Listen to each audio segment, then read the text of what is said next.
आज मैं 7th class में सिविक्स पढ़ाने जा रही हूँ। इस चैप्टर का नाम है लोकतंत्र। आपने नीचे कक्षा में लोकतंत्र के बारे में पढ़ा होगा। लोकतंत्र मतलब लोगों के द्वारा चलाने वाला तंत्र, जिसे हम दूसरे शब्दों में प्रजातंत्र भी कहते हैं। आज विश्व के सर्वाधिक देशों में प्रजातांत्रिक सरकार ही है। प्रजातंत्र वह सरकार है जिसमें जनता के द्वारा जनता के लिए और जनता से चुने गए व्यक्तियों से सरकार बनती है। देश को पूरे इकाई में बांट दिया जाता है, पूरे निर्वाचन क्षेत्र में बांट दिया जाता है और वहाँ राजनीतिक दलों के द्वारा प्रतिनिधि खड़े होते हैं और जनता उन्हें वोट डालती है। जिस प्रतिनिधि को, जिस राजनीतिक दल के व्यक्ति को जनता के द्वारा सर्वाधिक वोट मिलता है, वह व्यक्ति उस क्षेत्र से चुनाव जीतता है।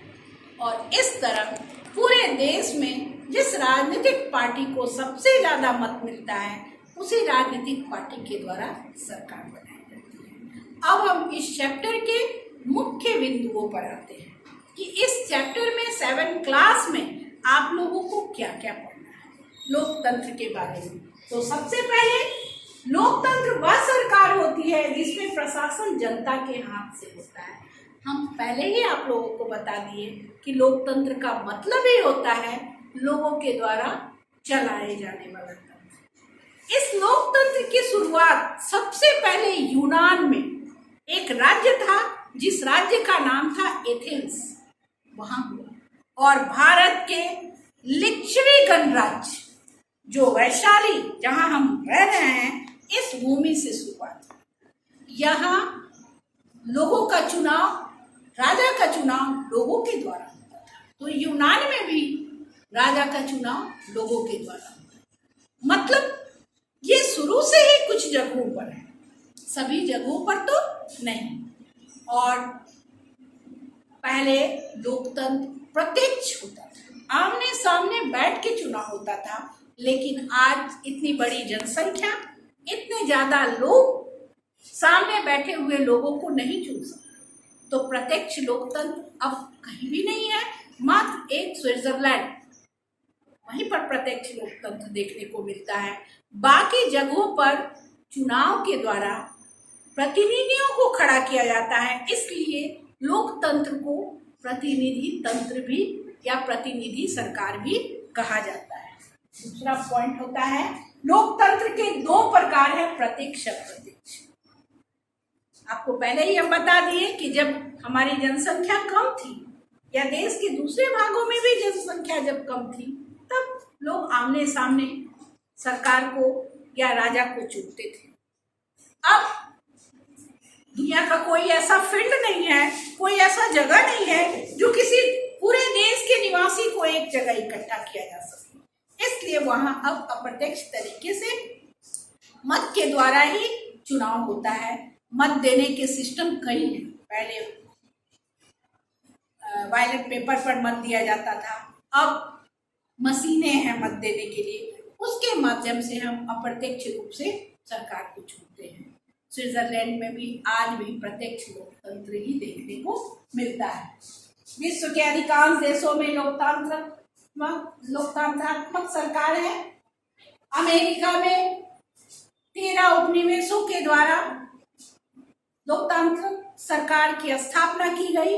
तो इंग्लैंड के गौरवपूर्ण क्रांति के द्वारा राजा जेम्स द्वितीय के अधिकारों को छीना गया और मैग्ना कार्टा बिल, अधिकारों के घोषणा पत्र के द्वारा वहां की जनता को अधिकार दिया गया। तो फ्रांसीसी क्रांति भी लोकतंत्र की ही नींव थी, जिसमें स्वतंत्रता समानता की नींव रखी गई, जो लुई 16 के विरोध में लड़ी गई और विश्व को संदेश दिया गया कि अब विश्व में तानाशाही शासन पद्धति या राजतंत्र नहीं चलेगा। अब लोगों को लोकतंत्र की जरूरत है और लोकतंत्र के द्वारा ही समुचित विकास, सभी वर्गों का विकास हो सकता है। तानाशाही लोकतंत्र के विरुद्ध है। सरकार के 3 प्रकार होते हैं, राजतंत्र, लोकतंत्र और तानाशाही। तो तानाशाही सरकार वैसे सरकार को कहा जाता है जहां जबरदस्ती कोई तानाशाह, चाहे वो राजा के रूप में हो चाहे वो सैनिक के रूप में हो, तख्ता पलट करके पूरे सत्ता को हथिया लेता है, उसे तानाशाही शासन कहा जाता है। वहां जो तानाशाह कहता है वही कानून है, वहां कोई कानून का शासन नहीं चलता। अब लोकतंत्र के 4 प्रमुख आधारभूत तत्व हैं। कानून का शासन, जहां लोकतंत्रात्मक शासन है वहां कानून का शासन होता है। लोकतांत्रिक सरकार में संविधान जरूर होता है, और संविधान हम किसे कहते हैं, तो वो लिखित कानून जो जनता के लिए, सरकार के लिए बने हुए हैं। तो लोकतंत्र में कानून का शासन चलता है। फिर उत्तरदायित्व का सिद्धांत होता है। अगर सरकार बनती है तो क्या उसने गलती की, या जनता उसे नहीं पसंद करती है तो उसे फिर 5 वर्ष के चुनाव के बाद बेदखल कर देती है और दूसरी पार्टी की सरकार बनती है। तो लोकतंत्र में सरकार को उत्तरदायित्व का पालन करना पड़ता है। तीसरा है सार्वभौम वयस्क मताधिकार। लोग, पहले फ्रांस की क्रांति हुई थी, उस समय कुछ लोगों को वोट डालने का अधिकार था, महिलाओं को तो वोट डालने का अधिकार था ही नहीं। लेकिन लोकतांत्रिक शासन पद्धति का जब पूरा विस्तार विश्व में हुआ तो पुरुष और महिला सभी को वोट डालने का अधिकार हुआ।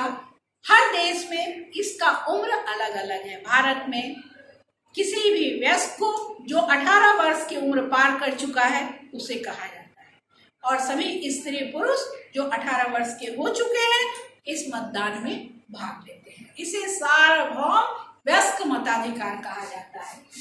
तीसरा पॉइंट है राजनीतिक और आर्थिक समानता।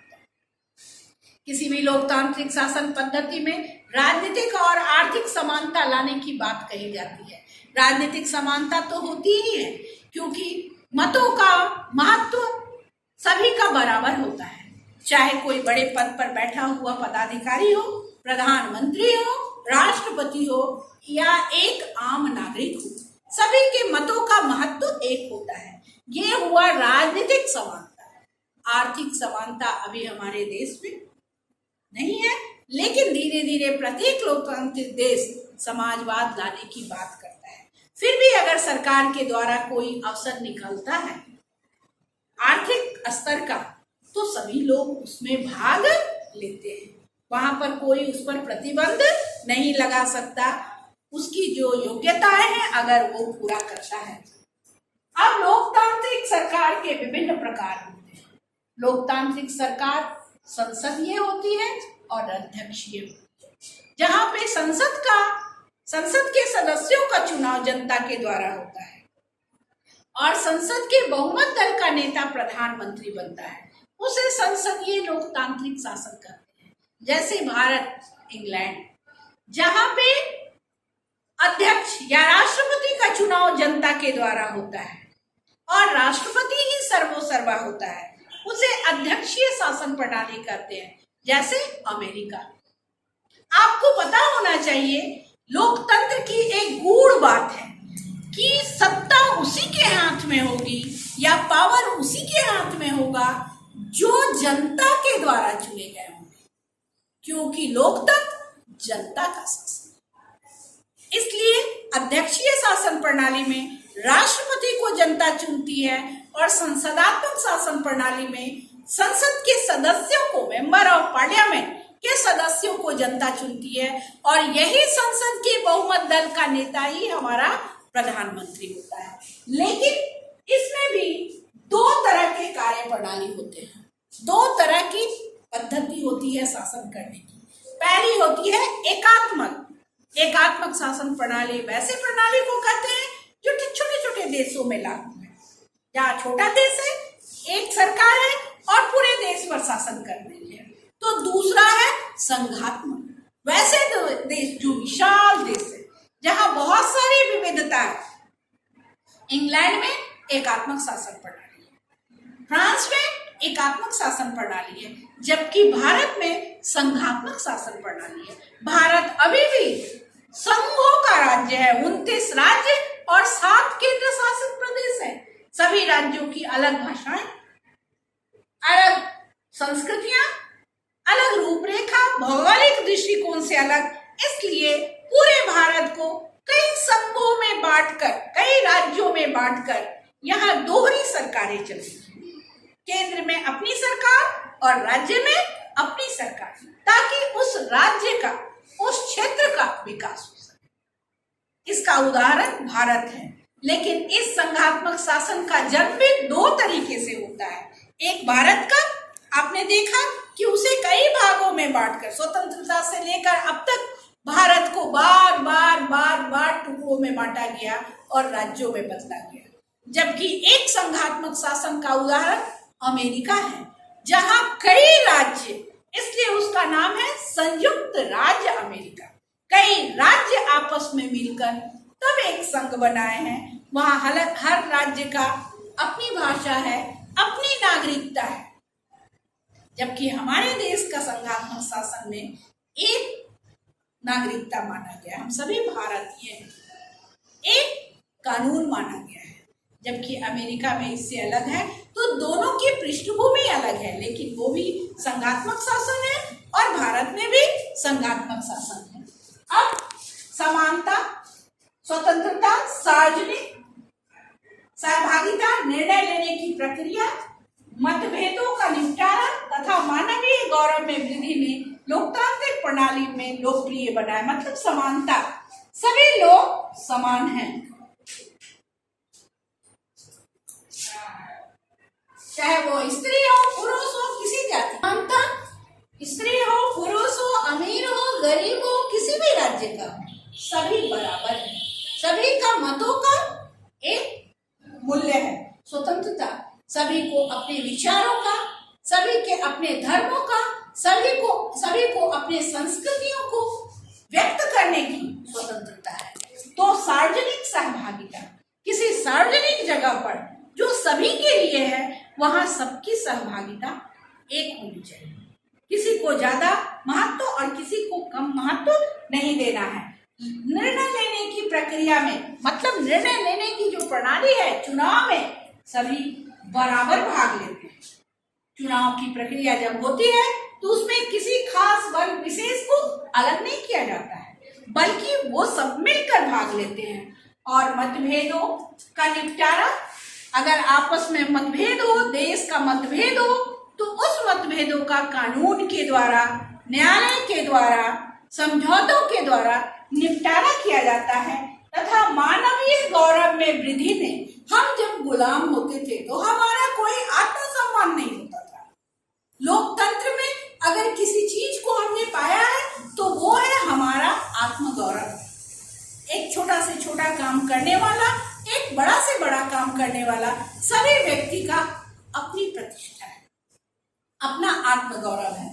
ये आत्मगौरव लोकतांत्रिक शासन पद्धति में बढ़ाया गया है, ताकि लोगों को संतुष्टि मिले, लोग अपने देश में मेरा देश है ऐसा करके महसूस कर सके और उनके अंदर राष्ट्रीयता की भावना बनी रहे। लोकतांत्रिक प्रणालियों को लोकप्रिय बनाया है, और सिर्फ देश की सरकार बनाने में ही नहीं, विद्यालय के क्लास के मॉनिटर से लेकर, पंचायती चुनाव से लेकर, राज्य सरकार के चुनाव से लेकर, केंद्रीय शासन पद्धति में सभी स्तर पर लोकतांत्रिक पद्धति को अपनाया गया है, जिसे सब लोगों ने पसंद किया है। उसी की सरकार बनती है, वही मॉनिटर चुनाता है, वही मुख्यमंत्री बनते हैं, वही प्रधानमंत्री बनते हैं। ये चैप्टर आपका खत्म हुआ। जितना क्वेश्चन है, जितने इसके ऑब्जेक्टिव है, आप इसको बनाइए और फिर अगले वीडियो में आप लोगों को अगले क्लास के बारे में बताएंगे। Thank you.